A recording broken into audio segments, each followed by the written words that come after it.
بسم اللہ الرحمن الرحیم۔ حج اور عمرے کے لیے کون جانا نہیں چاہتا؟ آپ جس سے بھی پوچھیں کہ حج عمرے کے لیے جانا چاہتے ہو تو جواب میں ہاں ہی ملے گا۔ اگر خود آپ ہی سے پوچھوں کہ آپ حج کے لیے جانا چاہتے ہیں تو آپ بھی یہی کہیں گے کہ جی ہاں، کیوں نہیں جانا چاہتا۔ کون ہے جو حج اور عمرے کے لیے جانا نہیں چاہتا ہو؟ لیکن ہر کسی کی بس کی بات نہیں ہے۔ حج اور عمرے کے لیے جانے کے لیے کافی رقم کی ضرورت ہے جو ہر کسی کے پاس نہیں ہے۔ تو آج میں آپ کو ایک ایسا عمل بتانے جا رہا ہوں جس کے کرنے سے آپ کو حج اور عمرے کے لیے جانے کی ضرورت نہیں ہے۔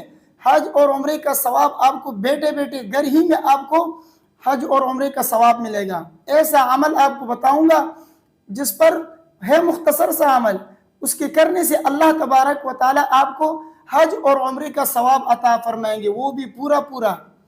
وہاں پر تو آپ حج اور عمرہ کریں گے، ہو سکتا ہے کہ آپ کی کسی عمل کی وجہ سے، آپ کی کسی ناقص کارکردگی کی وجہ سے آپ کے ثواب کے اندر کمی آ جائے، آپ کے حج اور عمرے کے اندر اس کے ثواب میں کمی آ جائے، لیکن یہاں پر آپ یہ عمل کریں گے تو انشاءاللہ العزیز آپ کو حج اور عمرے کا ثواب ملے گا، وہ بھی پورا کا پورا۔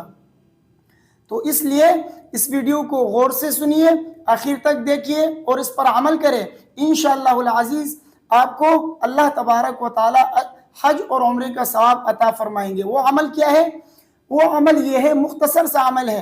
فجر کی نماز جب آپ پڑھ لیں تو وہیں پر بیٹھے بیٹھے آپ طلوع آفتاب تک اپنی جگہ پر بیٹھے رہیے، اللہ کا ذکر میں مشغول ہو جائے، قرآن کی تلاوت میں مشغول ہو جائے، کوئی بھی جو دینی کام ہو، نیک عمل ہو، ذکر و اذکار ہو، خواہ تلاوت ہو، کوئی بھی عمل ہو، آپ وہاں پہ بیٹھے بیٹھے مصلی پر جس جگہ میں آپ نے فجر کی نماز پڑھی ہے وہیں پر بیٹھے بیٹھے آپ ذکر و اذکار میں مشغول ہو جائیں طلوع آفتاب تک۔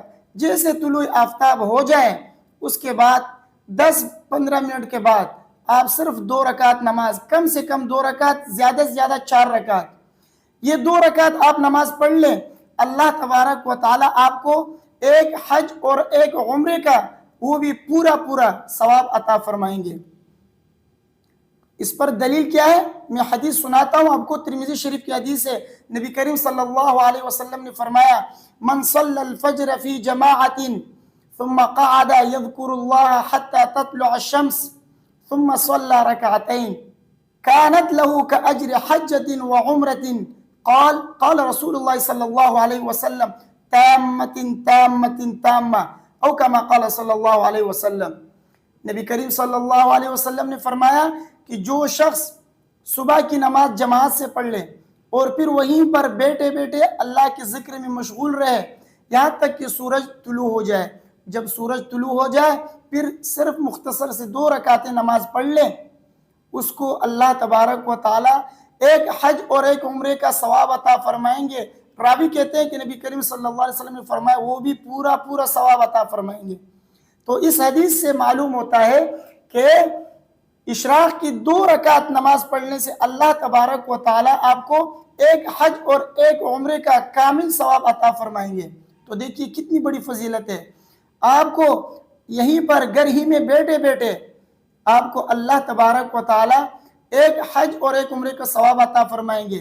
جانے کی ضرورت نہیں ہے، ویسے تو آپ جائیں کیونکہ اللہ نے جب آپ پر حج اور عمرہ فرض کیا ہے تو پھر تو لازمی ہے جانا، لیکن ویسے کہہ رہا ہوں کیونکہ ہر کوئی تو جا نہیں سکتا، بہت سے لوگ ایسے ہیں جن کے اوپر حج فرض نہیں ہے اور جانے کے لیے ان کے پاس رقم بھی نہیں ہے، اگر نفلی طور پر ادا کرنا چاہے ان کے پاس رقم نہیں ہے یا کوئی اور اسباب نہیں بن رہے جانے کے لیے، تو حج اور عمرے کا ثواب یہیں پر بیٹھے بیٹھے آپ کو اللہ تعالیٰ عطا فرمائیں گے۔ صرف آپ کو 2 رکعت، مختصر سی 2 رکعت آپ کو نماز پڑھنی ہے، وہ بھی کب؟ وہ بھی سورج طلوع ہونے کے 10-15 منٹ کے بعد۔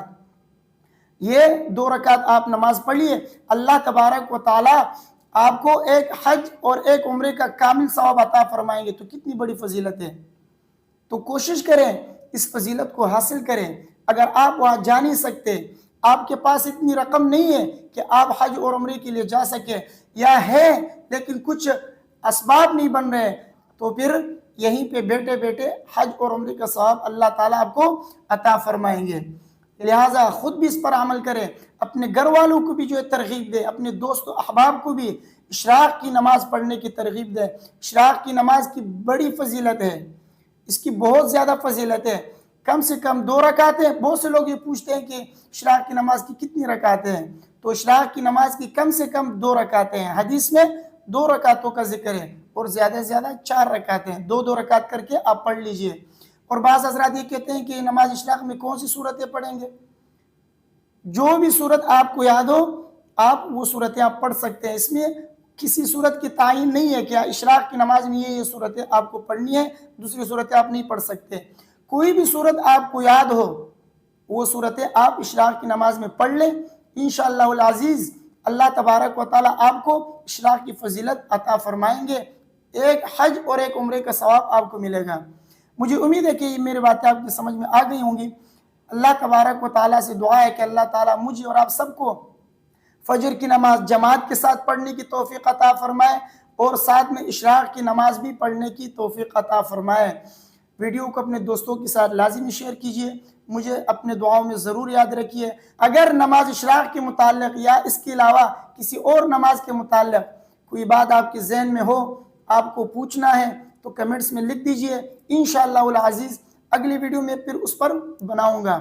اور اگر اشراق کی نماز کے متعلق آپ کو تفصیلی معلومات چاہیے تو آپ کو اس ویڈیو کا لنک دے رہا ہوں، اس لنک پر کلک کریں، ویڈیو پورا دیکھیں، انشاءاللہ العزیز کافی آپ کو معلومات نماز اشراق کے متعلق حاصل ہو جائے گی۔ نماز اشراق کی کتنی رکعتیں ہیں، نماز اشراق کی نیت کیسے کرنی ہے، نماز اشراق کا وقت کب سے لے کر کب تک ہے، کس وقت پڑھنا چاہیے کس وقت نہیں پڑھنا چاہیے، اور کس صورت میں اشراق کی نماز کی فضیلت آپ کو حاصل ہو سکتی ہے اور کس صورت میں حاصل نہیں ہو سکتی، تو مکمل تفصیلی ویڈیو آپ کو اس لنک پر کلک کرنے سے ملے گا۔